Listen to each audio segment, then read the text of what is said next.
And welcome back to DSI. Time to continue with football. We're taking it to the D3 level, but some of the best at that level, the reigning NGAC champion Wesley Wolverines. Now, Trey, you caught up with the squad earlier, and it's time to take an in-depth look at their off-season training.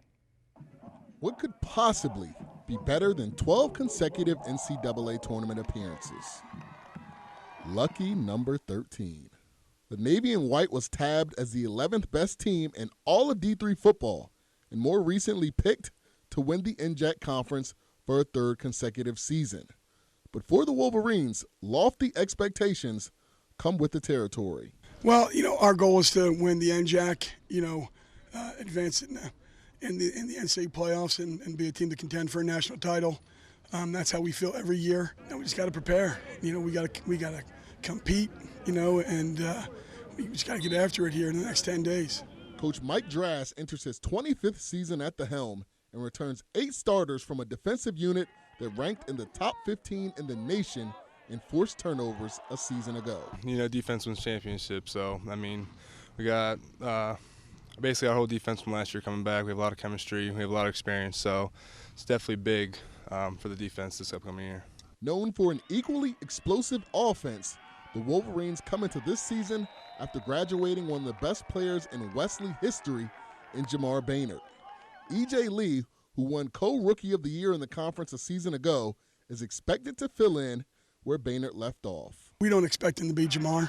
E.J.'s a different type of runner. He's a slashing, quick, cutting type of runner. All in all, the Dub expects to be the Dub, as strong as ever. There's a group of 55 guys that really can be a nucleus, to continue the greatness we've established here. I'll tell you what, Haley, just from my observations from that team, they look like a well-oiled machine. They already lead the conference in players returning that made all-conference last year. I think they have 9 players that made the all-conference team that are back on the team this year. Just set for a repeat. Yes. 13, Pete? I think that will happen, but I'll tell you what, we got one team that is not relaxing a little bit at all. Salisbury Seagulls are at full speed trying to improve upon an 8-3 campaign from a year ago and build that to get back into the NCAA tournament. Take a look at this. Yeah, I don't want to use the word revenge, but that's exactly what it feels like Salisbury University football owes the NJAC Conference. See, you just don't understand. Last year had the making of a dream season, with the Gulls beginning the year 7-1. Ryan Cole into the end zone, touchdown, Seagulls! But mental lapses, a tougher schedule, and just some all-out bad luck sent them stumbling to the finish, dropping their final 2 regular season games of the year and ultimately losing out on a chance for a conference championship.